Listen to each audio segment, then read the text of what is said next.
سائلكم وحولي هي حجاب يكون ليهين قومك يأجوج ومأجوج يأجوج ومأجوج أما سيدي الصومالي هذا يوك ومأيوك عبد الصومالي يأجوج ومأجوج بقى وكرار بركة يوك ومأيوك بوخرة maxaa xagay ku nool yihiin horta ma jiraan ha way jiraan quraanka kariimka sheegay laba meelood baa quraanku ku sheegay intaan garanayo suuratul kahfi waa lagu sheegay Allah wuxuu tabaaraka wa taala qisadii dil qarnayn markii laga waramay qowmkii uu tagay markuu mashriq aaday bari markuu xageeda aaday waxay ku yiraahdeen yaa dal qarnayn inna ya'juuj wa ma'juuj mufsiduna fil ardi فهل نجعل لك خرجا على أن تجعل بيننا وبينهم سدا إلى آخر الآيات نما كاسوا نما دولك فسادية خرج أن كسيني إنك لحد عنك إياك عطيا يسوي سيدنا بوها آيات الله بعد نو آيات رب الله تبارك وتعالى سورة الأنبياء زماهن حتى إذا فتحت يأجوج ومأجوج وهم من كل حدب ينسلون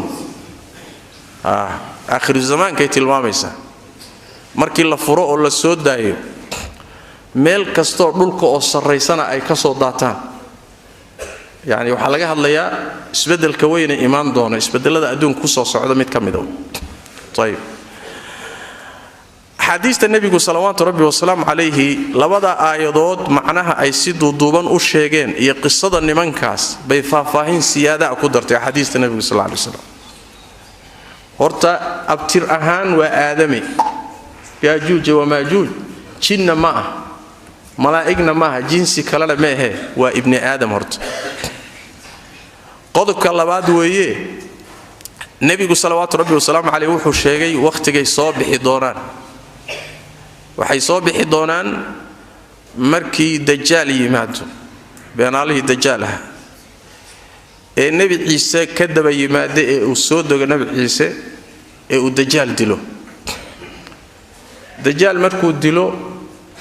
dad yaro nabi ciisa uu la socdo oo taaifa muuminiin ta kamida ayaa marka dhulka jooga gaalana wala joogta xilligaas la soo deynaya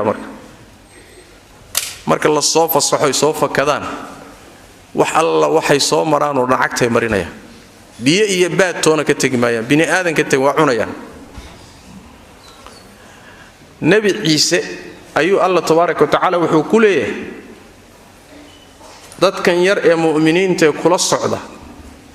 waxaan soo deynayaa adoomo aydan awood u lahayn buuraha korkooda kula carar baalay markaasay buuraha ku cararayaan yaajuuj wa maajuuj dhulkay marayaan intii ilaahay u qadaray markay dhulka cagta wada mariyaan wixii ay arkaan cunaan oo dhameeyaanba wixii biyo iyo baada ay eber ka dhigaan yey markaas isla weynan iyo kibir waxay leeyihiin wixii dhulka jooga oo dhanka adkaanay aynu cirka ku duulo samada inoo dhiman cirka aan ku duulo markaasay fallaadha iyo leeb intay qaataan bay kor u ganayaan leebkii iyo fallaadha waxay ku soo noqonaysaa iyadoo dhiig leh ilaa la ibtilaynahay amood markaas waxay leeyihiin wixii kor jirayna waa ka takhalusan maray heerka joogaan oo isla weeyeen oo kibir sanka taagayaan ayaa ilaahay wuxuu ku soo dirayaa dixiri sangaalaha leeg sangaalaha ma taqaan ya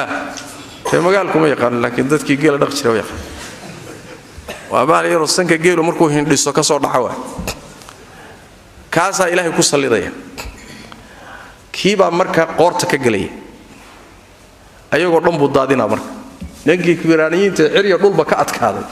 dixiriga yarka aba eber ka dhigay way daadanayaan marka baqtigoodii baa dhulka buuxinay markaas dhulka uray iyo nabi ciise calayhi salaam iyo muuminiintii iyo buuraha ku cararay buuraha korkooda saaran xaaladda iyada baa roob ilaahay soo deyraya marka roob badaaya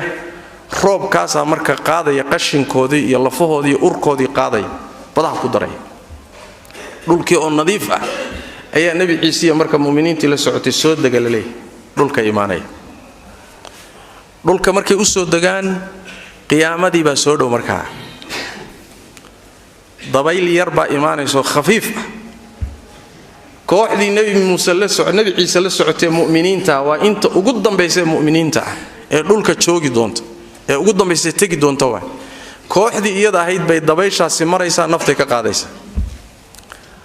kooxdaasi markay tagto dhulka waxaa isugu soo hadhaya dad gaala ah